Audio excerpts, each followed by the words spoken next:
ಅನುದಿನ ಅನುಕ್ಷಣ ಮನೆಯಲ್ಲೂ ಕಲಿಯೋಣ, ಕಲಿಕೆಯ ಹೊಸ ಹಾದಿಯಲಿ ಜೊತೆಗೂಡಿ ಹೆಜ್ಜೆಯ ಹಾಕೋಣ, ಸಂತಸದಿ ಕಲಿಯೋಣ ನಮ್ಮ ಹೆಮ್ಮೆಯ ಈ ಕ್ಲಾಸಿನಲ್ಲಿ. Yes sir. Yes teacher. Present ma'am. अस्सलामु अलैकुम वरहमतुल्लाहि वबरकातुहू। तो आज की समाजी साइंस की क्लास में आप तमाम तलबा और तालिबात का इस्तकबाल है। तो आज हम समाजी साइंस से मज़मून से सबक पढ़ने वाले हैं जो दहम जमात से है और बाब नंबर 2 है और तारीख़ के हिस्से से है। तो बाब का नाम है अंग्रेज़ी हुकूमत की तौसी। तो इसका पहला यूनिट हम पढ़ चुके हैं पिछली क्लास में, अब इसका दूसरा यूनिट आज हम पढ़ने वाले हैं। तो पिछले यूनिट में हमने जो है जिन नुकात से मुताल्लिक़ मालूमात हासिल की थी तो इस तरह से थी: पहली एंग्लो मराठा जंग, अहद मुआविनत की पॉलिसी और अहद मुआविनत पॉलिसी के उसूल व शराइत। तो इन नुकात से मुताल्लिक़ हम पिछली क्लास में पढ़ चुके हैं। तो आज की क्लास में हम जिन नुकात का मुतालिया करेंगे वो इस तरह से होंगी: दूसरी एंग्लो मराठा जंग, उसके बाद तीसरी एंग्लो मराठा जंग, इसके बाद एंग्लो सिख जंगें और मसला अल्हाक़ या उसूल बाज़गश्त। तो इन 4 नुकात से मुताल्लिक़ आज की क्लास में हम मुतालिया करने वाले हैं। तो यहाँ पर अब सबक शुरू करने से पहले चलिए आप लोगों को थोड़ा यादा करते हैं और चंद सवालात पूछे जाएंगे जो पिछले यूनिट से हैं, जो जिनका मुतालिया आपने किया हुआ है। तो मैं उम्मीद करती हूँ कि आप लोग सही जवाबात जो है देने की कोशिश करेंगे। तो आसान से सवालात हैं, तो एक जुमले में आप लोगों को जवाब देना है। तो पहला सवाल है: अंग्रेज़ों की क़ैद में रहने वाले किस मुग़ल हुक्मरान को मराठों ने दिल्ली के तख्त पर बिठाया था? तो और एक बार सवाल सुन लीजिए: अंग्रेज़ों की क़ैद में रहने वाले किस मुग़ल हुक्मरान को मराठों ने दिल्ली के तख्त पर बिठाया? शाबाश, सही जवाब दिया आप लोगों ने। शाह आलम दुवम को, जो अंग्रेज़ों की क़ैद में था, तो उस मुग़ल हुक्मरान को मराठों ने दिल्ली के तख्त पर बिठाया। अब चलिए दूसरा सवाल: मुग़ल हुक्मरान शाह आलम ने अंग्रेज़ों के तहत आने वाले कौन से इलाक़ों को मराठों को लौटाया? मुग़ल हुक्मरान शाह आलम ने अंग्रेज़ों के तहत आने वाले कौन से इलाक़ों को मराठों को लौटाया? सोचिए और सोचकर जवाब दीजिए। बिल्कुल सही जवाब दिया आप लोगों ने। अहमदाबाद और कोटा रियासतों को, अहमदाबाद और कोटा रियासतों को जो है, जो अंग्रेज़ों के तहत थे रियासतें, तो उनको जो है मराठों को शाह आलम ने लौटाया। अब चलिए और एक सवाल: नारायण राव का कत्ल किसने करवाया? नारायण राव का कत्ल किसने करवाया? बिल्कुल सही जवाब दिया आपने, शाबाश, रघुनाथ राव ने। तो रघुनाथ राव ने नारायण राव का कत्ल करवाया। खुद पेशवा बनने के लिए इसने नारायण राव का कत्ल करवाया। ये पढ़ चुके हैं हम। अब इसके बाद और एक सवाल है: मराठों के अहम लीडर कौन थे? मराठों के अहम लीडर कौन थे? शाबाश, नाना फडणवीस। नाना फडणवीस मराठों के अहम लीडर थे। इसके बाद और एक सवाल है आप लोगों के लिए: पहली एंग्लो मराठा जंग कौन से मुआहिदे पर ख़त्म हुई? पहली एंग्लो मराठा जंग कौन से मुआहिदे पर ख़त्म हुई? सालबाई मुआहिदे पर। इसका भी सही जवाब दिया आप लोगों ने, शाबाश। तो पहली एंग्लो मराठा जंग का ख़ात्मा सालबाई मुआहिदे पर हुआ था, या पहली एंग्लो मराठा जंग सालबाई मुआहिदे पर ख़त्म हुई थी। अब चलिए और एक सवाल: अहद मुआविनत पॉलिसी को किसने जारी किया? अहद मुआविनत पॉलिसी को किसने जारी किया? सही जवाब दिया आप लोगों ने, लॉर्ड वेलेस्ली ने। लॉर्ड वेलेस्ली ने अहद मुआविनत पॉलिसी को जारी किया। अब चलिए और एक सवाल, अहद मुआविनत को कबूल करने वाली सबसे पहली रियासत कौन सी थी? अहद मुआवनत पॉलिसी को कबूल करने वाली सबसे पहली रियासत कौन सी थी? सही जवाब दिया आप लोगों ने, हैदराबाद रियासत थी वो जिसने अहद मुआवनत पॉलिसी को सबसे पहले कबूल किया था या सबसे पहले दस्तखत किए थे। तो सही जिन लोगों ने सही जवाब दिए उन तमाम को मैं मुबारकबाद देती हूँ। अब हमें दूसरी एंग्लो मराठा जंग से मुताल्लिक़ हमें पढ़ना है। तो यहाँ आपके स्क्रीन पर आप देख सकते हैं दूसरी एंग्लो मराठा जंग का नज़ारा है ये। तो अब ये इस जंग के वजूहात क्या थे और क्या असरात हुए, तो इससे मुताल्लिक़ आज की क्लास में हम पढ़ने वाले हैं। तो दूसरी एंग्लो मराठा जंग 1803 ईस्वी से 1805 तक ये लड़ी गई थी, 1803 से 1805 तक। तो ये मराठा सरदार जो थे, सबसे पहले हमें जानना है कि 5 अलग अलग इलाक़ों से ये हुकूमत करते थे, यानी 5 अलग अलग इलाक़ों से ये हुकूमत करते थे। तो कौन से 5 इलाक़े थे?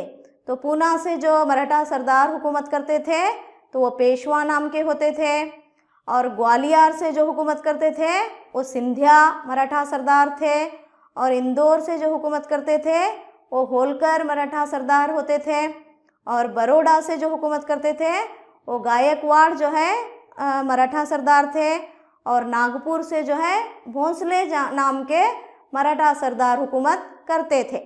तो इन 5 जगहों से, 5 अलग अलग इलाक़ों से मराठा जो है सरदार हुकूमत करते थे, पूना, ग्वालियर, इंदौर, बड़ौदा और नागपुर से। और अलग अलग नाम भी थे इनके, पेशवा, सिंधिया, होलकर और गायकवाड़ और भोंसले। तो अलग अलग नामों से जो है हुकूमत अलग अलग जगहों से करते थे। और पूना से जो पेशवा हुकूमत करते थे वही इन से जो है सरबराह इनके होते थे, पेशवा के बड़े या सरबराह होते थे। अब जो है दूसरी एंग्लो मराठा जंग जो हुई तो ये आपसी यहाँ पर मराठा सरदारों की आपसी लड़ाइयाँ ही इस जंग की वजह बने थे, क्योंकि जो है यहाँ पर एक दूसरे से लड़ाइयाँ जो है मराठा सरदार करने की वजह से यहाँ पर अंग्रेज़ों को इस जंग में शामिल होने का मौका मिला था। तो एक तरफ जो है यहाँ पर सिंधिया फ़ौज थी, तो एक तरफ जो है होलकर फ़ौज थी, और दूसरी तरफ जो है पेशवा की फ़ौज थी। तो सिंधिया फ़ौज ने जो है यहाँ पर होलकर फ़ौज ने सिंधिया और पेशवा की फ़ौज को 1802 ईस्वी में शिकस्त दी थी। तो शिकस्त देने के बाद पेशवा ने जो है 1802 ईस्वी में अहद मुआवनत पॉलिसी पर दस्तखत कर दिए, यानी अंग्रेज़ों के अहद मुआवनत पॉलिसी जो थी उस पर पेशवा बाजीराव दुआम ने जो है दस्तखत किए। तो अब जो है यहाँ पर अंग्रेज़ों को एक सुनहरी मौका हाथ लगा यहाँ पर मराठों के सियासी मामलात में दाखिल होने का। तो वेलेस्ली जो उस वक्त गवर्नर था, तो मराठों के अंदरूनी हालात में शामिल होने का मौका इसे मिला। तो और पेशवा ने जो बेसिन मुआहदे पर दस्तखत करते हुए अहद मुआवनत पॉलिसी को कबूल किया था, तो उसकी पेशवा की मानी हुई अहद मुआवनत पॉलिसी की मुखालिफत करते हुए होलकर, भोंसले, सिंधिया और दीगर मराठों ने एक इत्तेहाद कायम किया। यानी पेशवा जो अहद मुआवनत पॉलिसी को अपनाया था तो उसके ख़िलाफ़ थे दूसरे मराठा सरदार। तो होलकर, भोंसले और सिंधिया मराठा सरदार, तो उन्होंने जो है एक इत्तेहाद को क़ायम किया, और 1803 से 1805 तक जो है यहाँ पर जो जंग हुई तो वही जो है दूसरी एंग्लो मराठा जंग कहलाई। तो जिसमें जो है यहाँ पर पेशवा बाजीराव दुआम का साथ वेलेस्ली ने दिया, और दूसरी तरफ जो है भोंसले, सिंधिया और होलकर फ़ौजें थीं। तो ये जंग जो है 2 साल तक चलती रही, और जो है यहाँ पर वेलेस्ली यहाँ पर जो है अपनी फ़ौज, अंग्रेज़ी फ़ौज के साथ इस जंग में शामिल रहा। तो जो है वेलेस्ली की जंग दोस्ती ने ईस्ट इंडिया कंपनी के कर्ज़ को बढ़ा दिया, यानी बहुत ज़्यादा जंगों में वेलेस्ली ने हिस्सा लिया। तो जिसकी वजह से इसकी जंग की दोस्ती ने कंपनी ईस्ट इंडिया कंपनी को के कर्ज को बढ़ा दिया था, जिसकी वजह से इसके खिलाफ जो है कई एतराज़ात जो है होने लगे। तो जिसकी वजह से वेलेस्ली को जो है इस्तीफ़ा देकर अपने वतन को वापस लौटना पड़ा, यानी इसे इंग्लैंड को बुला लिया गया। तो इस्तीफ़ा देकर ये अपने वतन वापस लौट गया। तो जिसकी वजह से चंद दिनों तक जो है इस इलाके में आर्जी अमन, टेम्पररी तौर पर आर्जी तौर पर लॉर्ड वेलेस्ली को मराठों के अंदरूनी हालात में शामिल होने का मौका मिला, जब पेशवा बाजीराव दुवम ने अहद मुआवनत पर दस्तखत किए।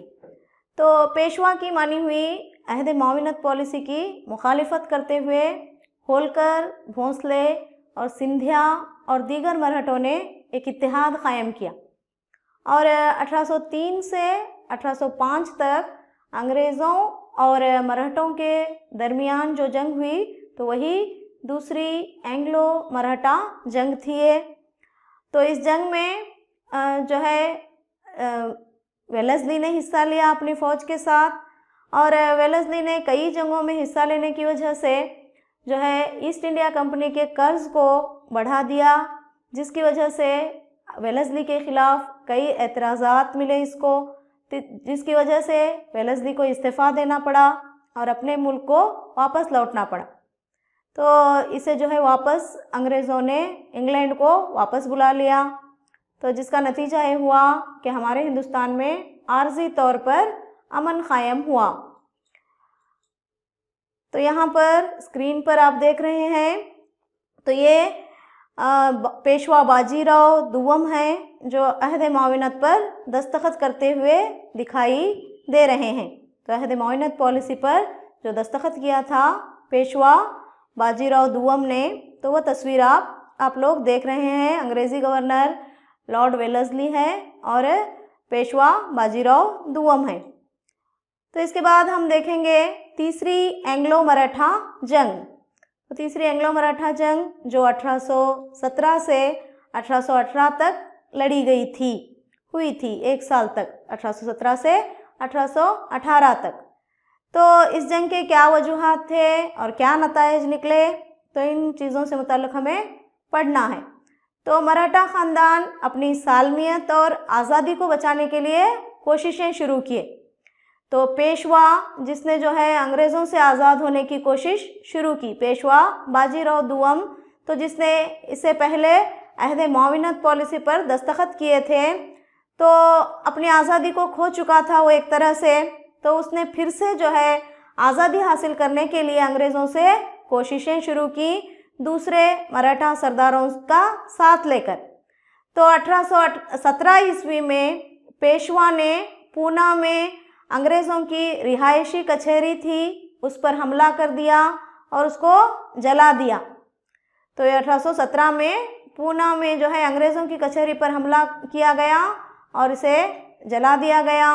और दूसरी तरफ और एक सरदार नागपुर के जो थे अप्पा साहब होलकर और मल्हार राव होलकर ने भी जो है अंग्रेज़ों के ख़िलाफ़ जंग को जारी रखा, लेकिन इन दोनों को भी जो है जंग में शिकस्त का सामना करना पड़ा। जंग में हार गए अप्पा साहब होलकर और मल्हार राव अंग्रेज़ों के ख़िलाफ़ जंग में, क्योंकि जो है अंग्रेज़ों के पास एक बहुत ही बड़ी फ़ौज थी, तो जिसका मुकाबला हमारे हिंदुस्तान की रियासतें करना मुश्किल था। तो जिस वजह से अप्पा साहब होलकर और मल्हार राव होलकर को अंग्रेज़ों के ख़िलाफ़ शिकस्त का सामना करना पड़ा। और आखिर में जो है पेशवा बाजीराव दुवम भी जो है अंग्रेज़ों के ख़िलाफ़ जो है लड़ता रहा और जो है 1818 ईस्वी में कोरेगांव और अस्थि जंगों में जो है इसे भी हार माननी पड़ी और अंग्रेज़ों के आगे घुटने इसने भी टेक दिए। यानी 1818 ईस्वी में पेशवा बाजीराव दुवम को भी अंग्रेज़ों के ख़िलाफ़ शिकस्त हुई कोरेगांव और अस्थि जंगों में। तो ये 1818 ईस्वी जो है ये मराठों के ज़वाल की ईस्वी है ये, यानी इसके बाद इनकी जो है ताकत कमज़ोर होकर रह गई। तो इस तरह से ये 1818 में इनका ज़वाल हुआ, कह सकते हैं मराठों का ज़वाल। अब इसके बाद इस जंग के क्या नताइज पेश आए ये देखना है हमें। तो तीसरी एंग्लो मराठा जंग के नतायज, तो अंग्रेज़ों ने पेशवा के खिताबात को रद्द कर दिया, ये पहला नतीजा था। तो पेशवा को जो है कि खिताबात को रद्द कर दिया और पेशवा बाजीराव दुवम को वजीफ़ा मुकर्रर कर दिया गया। इसके पेशवे के अहदे को जो है छीन कर इसे सिर्फ वजीफ़ा मुकर्रर अंग्रेज़ों ने किया। और प्रताप सिन्हा को एक छोटी सी रियासत जो है सतारा नाम की दी गई, एक छोटा सा इलाक़ा सतारा जो महाराष्ट्र में आता है, तो उसको जो है प्रताप सिन्हा को दिया गया और यही जो है मराठा सल्तनत का लीडर बनकर मराठा हुकूमत को बहाल रखा, आगे बढ़ाया। लेकिन पहले जैसी ताकत मराठों की नहीं रही। तो इस तरह अंग्रेज़ों ने मराठा सल्तनतों पर अपना कंट्रोल 1818 ईस्वी में हासिल कर लिया। तो ये तीसरी एंग्लो मराठा जंग के बाद अंग्रेज़ों ने जो है पूरी मराठा सल्तनतों पर अपना कंट्रोल इन्होंने हासिल कर लिया। तो ये तीसरी एंग्लो मराठा जंग के नतायज थे। अब हमें पढ़ना है एंग्लो सिख जंगें। तो सिख जो है पंजाब में पाए जाते हैं, ये मालूम ही है हमें। तो सिखों का मशहूर बादशाह या हुक्मरान था एक, तो जिसका नाम रंजीत सिंह था। तो इसकी पैदाइश 1780 में हुई थी और ये सिखों के 12वें मसल या इत्तेहाद का एक मसल या जिसका नाम था सखेर चाक्या, तो उसके नायक महासिंह का बेटा था। और 10वें साल में ही जब ये 10 साल का था रंजीत सिंह, तो इसके बाप का इंतकाल हो गया था। और जब जो है रंजीत सिंह एक छोटी सल्तनत का लीडर बना था, यानी जो है एक छोटी सी सल्तनत का लीडर बना था, और काबुल का बादशाह जमा शाह जब हिंदुस्तान आया और हिंदुस्तान पर हमलावर हुआ, तो रंजीत सिंह की खिदमत से बहुत मुतासिर हुआ था और रंजीत सिंह को राजा का खिताब इसने दिया था जमा शाह ने, और लाहौर का गवर्नर इसे मुकर्रर कर दिया था। लाहौर का गवर्नर इसे बनाया था जमा शाह ने। तब उसकी उम्र, रंजीत सिंह की उम्र जो है 19 साल की थी।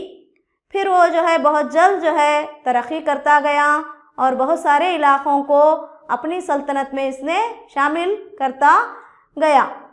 अब जो है 1809 ईस्वी में अमृतसर में जो है इसने अंग्रेज़ों के साथ एक मुआहिदा किया जिसे तसलसल मुआहिदा कहा जाता है, यानी अंग्रेज़ जो है पंजाब रियासत पर हमला न कर सके, उसके लिए 1809 में अमृतसर में मुआहिदे पर रंजीत सिंह ने दस्तखत किए और साथ में जो है यूरोप के मुवाफिक एक फ़ौज को मुनज़्ज़म किया इसने और इनको तरबियत भी दी, यानी एक अच्छी फ़ौज इसने अंग्रेज़ों की जैसी फ़ौज एक बनाई और उसे अच्छी ट्रेनिंग तरबियत भी इसने दी।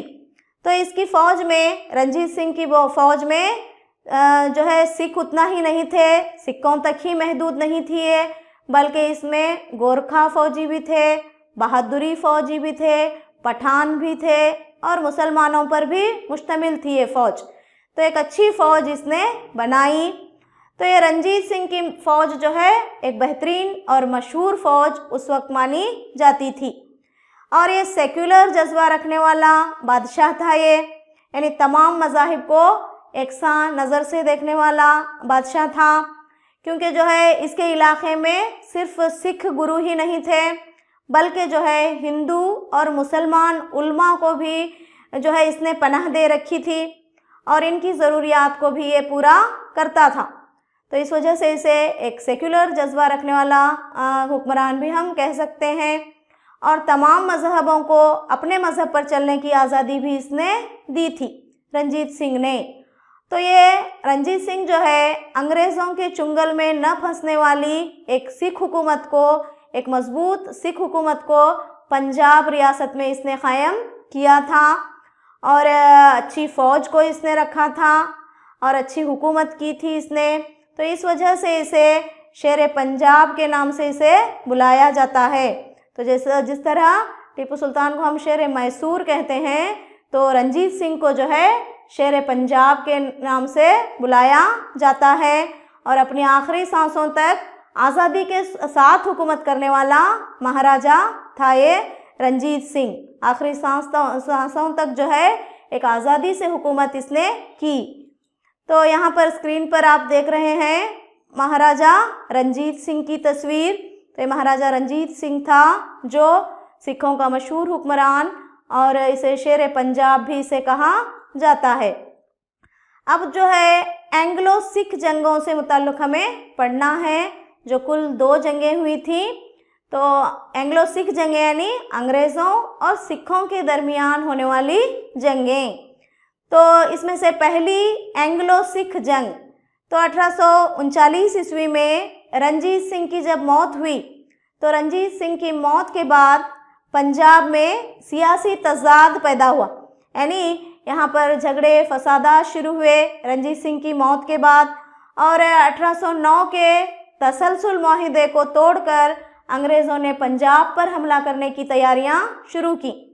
तो इससे पहले 1809 में तसलसल माहिदे पर रंजीत सिंह ने अंग्रेज़ों के साथ दस्तखत किए थे, तो जिसकी शर्त ये थी कि पंजाब पर हमला अंग्रेज़ नहीं करेंगे। लेकिन 1809 के रंजीत सिंह की मौत के बाद इस माहिदे को तोड़कर अंग्रेज़ों ने पंजाब पर हमला करने की तैयारियां शुरू की। और दिसंबर 1845 ईस्वी में अंग्रेज़ों और पंजाब की फ़ौजों के दरमियान जंगें शुरू हुई। तो उस वक्त जो है गैर मुल्की डर से हिंदू, मुसलमान और सिख अपने इत्तेहाद को खो बैठे, और इत्तेहाद से जो है अंग्रेज़ों के ख़िलाफ़ जंग नहीं लड़े। तो जिसका नतीजा ये निकला कि अंग्रेज़ों ने जंग में कामयाबी हासिल की। और 1846 ईस्वी में सिखों को जो है लाहौर माहिदे पर दस्तखत करने पड़े। तो लाहौर माहिदे के तहत ये पहली एंग्लो सिख जंग का खात्मा हुआ, जो 1846 ईस्वी में तय पाया। तो और इसकी रोह से जो है अंग्रेज़ी रेजिडेंट को जो है पंजाब का नाजिम मुकर्रर किया गया, यानी अंग्रेज़ी रेजिडेंट को ही जो है यहाँ पर पंजाब रियासत का नाजिम यानी निगरानी या पूरी गवर्नर के तौर पर इसका तकर्रुर किया गया। और इस तरह पंजाब भी जो है अंग्रेज़ों के एक ज़ेर तहत हुकूमत बन गई, यानी जो है यहाँ पर एक अंग्रेज़ों के मातहत वाली रियासत पंजाब भी बन गई। अब जो है दूसरी एंग्लो सिख जंग, तो 1848 ईस्वी में पंजाब पर अंग्रेज़ों ने रास्त तरीके से हुकूमत करने लगे। तो पंजाब के लोगों ने उस वक्त एहतजाज शुरू किया। तो इन एहतजाजात की रहनुमाई जो है लाहौर में रहने वाले चटार सिंह अटारीवाला और मुल्तान के मूल राज ने की। लेकिन फिर भी जो है पंजाब के लोगों को, पंजाबियों को जो है अंग्रेज़ों की फ़ौज से शिकस्त का सामना करना पड़ा, और आखिर में लॉर्ड डलहौजी जो है पंजाब को अंग्रेज़ी हुकूमत में शामिल कर लिया 1848 ईस्वी में। और इस तरह अंग्रेज़ों का अपनी हुकूमत की तौसीक़ करने का जो ख्वाब था, तो वो पंजाब को शामिल करने के बाद पूरा हो गया। तो इस तरह अंग्रेज़ों ने अपनी हुकूमत की तौसीक़ करने के ख्वाब को पूरा किया। तो इसके बाद हम देखेंगे डलहौजी और मसले अल-हक या उसूल बाज़गश्त क्या था। तो 1848 ईस्वी में गवर्नर जनरल बनकर आने वाला लॉर्ड डलहौजी था। तो इसका भी एक मकसद था कि किसी भी तरह अंग्रेज़ी हुकूमत की तौसीक़ की जाए। तो उसके लिए इसने नई पॉलिसी बनाई, वही पॉलिसी मसले अल-हक या उसूल बाज़गश्त था। तो क्या पॉलिसी थी ये उसूल बाज़गश्त? तो इस पॉलिसी के तहत अगर कोई देसी हुक्मरान, देसी राजा औलाद से कासिर है, तो वो लेपालक बच्चों को अगर अपना शाही वारिस बनाता है तो उसे हुक्मरानी के इख्तियारात नहीं मिलते थे, और ऐसी रियासतों को अंग्रेज़ी हुकूमत में शामिल कर लिया जाता था। यानी पॉलिसी ये थी कि अगर देसी हुक्मरानों के नरीना औलाद नहीं है, बेटा नहीं है, तो दूसरे की औलाद को गोद लेकर अपना शाही वारिस या बादशाह नहीं बना सकते थे। तो वैसी रियासत को अंग्रेज़ अपनी हुकूमत में शामिल कर लेते थे। तो इस पॉलिसी के तहत उस वक्त कई ऐसी रियासतें थीं तो जिनको जो है अंग्रेज़ों ने अपने मातहत कर लिया। तो ऐसी रियासतों में सतारा, जयपुर, संभलपुर, उदयपुर, झांसी और नागपुर वगैरह रियासतें थीं। तो आप जैसे कि स्क्रीन पर देख रहे हैं, यहाँ पर डलहौजी ने मसले अल-हक या उसूल बाज़गश्त के तहत जिन रियासतों को अपने मातहत किया था तो वो रियासतों की निशानदही की गई है, जयपुर, उदयपुर, झांसी, सतारा, नागपुर और संभलपुर। तो इस तरह से ये डलहौजी जो गवर्नर था, तो इसने 1848 ईस्वी में जो है इस नई पॉलिसी को राइज किया था, जो मसले अल-हक या उसूल बाज़गश्त था। तो ये उसूल बाज़गश्त या मसले अल-हक से मुताल्लिक़, तो ये डलहौजी के अनथक हमलों से जो है हिंदुस्तान के हुक्मरान ही बेजार नहीं थे, बल्कि हिंदुस्तान की अवाम भी जो है उठ खड़ी हुई और खौफ, गुस्सा और हुब्बुल वतनी का सबूत देते हुए हमारे हिंदुस्तान के अवाम अंग्रेज़ी हुकूमत के ख़िलाफ़ रास्तों पर उतरकर एहतजाज करने लगे, यानी अंग्रेज़ों के ख़िलाफ़ भड़क उठे। तो इसी को जो है फ़ौजी बगावत या गदर के नाम से जाना जाता है, तो जिसके बारे में आप अगली क्लासों में आप लोग पढ़ोगे, 1857 की बगावत या गदर से मुताल्लिक़ भी। तो चलिए, अब आपने इस सबक को कितना जो है इसको समझ में आया है आप लोगों के, ये जानने के लिए सवालात करते हैं। तो एक जुमले में या एक लफ्ज़ में जवाब दीजिए। तो पहला सवाल है, पेशवा ने अंग्रेज़ों से किस मुआहिदे के तहत अहद मुआविनत कबूल किया था? शाबाश, मुआहिदा बेसिन के तहत। पेशवा ने अंग्रेज़ों के मुआहिदा बेसिन के तहत अहद मुआविनत को कबूल किया था। अब दूसरा सवाल है, मराठों का ज़वाल कौन सी ईस्वी में हुआ? मराठों का ज़वाल कौन सी ईस्वी में हुआ? बिल्कुल सही, शाबाश, 1818 ईस्वी में मराठों का ज़वाल हुआ, यानी पूरी तरह से मराठा सल्तनतें जो है कमज़ोर पड़ गईं 1818 के बाद। अब तीसरा सवाल है, शेर पंजाब किस हुक्मरान को कहा जाता है? शेर पंजाब के नाम से जाने वाला हुक्मरान कौन है? शाबाश, सही जवाब दिया आप लोगों ने, रंजीत सिंह। रंजीत सिंह को जो है शेर पंजाब के नाम से जाना जाता है। अब चौथा सवाल है, मसले अल-हक या उसूल बाज़गश्त को किसने जारी किया? मसले अल-हक या उसूल बाज़गश्त को किसने जारी किया? बिल्कुल सही, तो जो है 1848 ईस्वी में इसे जारी किया गया था और इसे जारी करने वाला डलहौजी था। और पांचवा सवाल है, पेशवा ने अंग्रेज़ों से किस मुआहिदे के तहत अहद मुआविनत कबूल किया था? तो सही जवाब मुआहिदा बेसिन है। और अहद मुआविनत को कबूल करने वाली सबसे पहली रियासत कौन सी थी? तो वो हैदराबाद रियासत थी।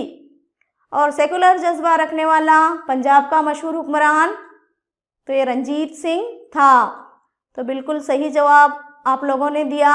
तो चलिए, अब घर पर काम होमवर्क लिख लीजिए। तो सवालात के जवाब 5 से 6 जुमलों में लिखने हैं आपको। तो पहला सवाल है, तीसरी एंग्लो मराठा जंग को तफसील से बयान कीजिए।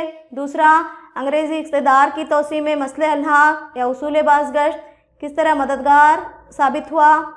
और तीसरा सवाल है, हिंदुस्तान का नक्शा खींचकर मसले अल-हक के तहत ज़ेर क़ाबू होने वाली रियासतों की निशानदही करनी है।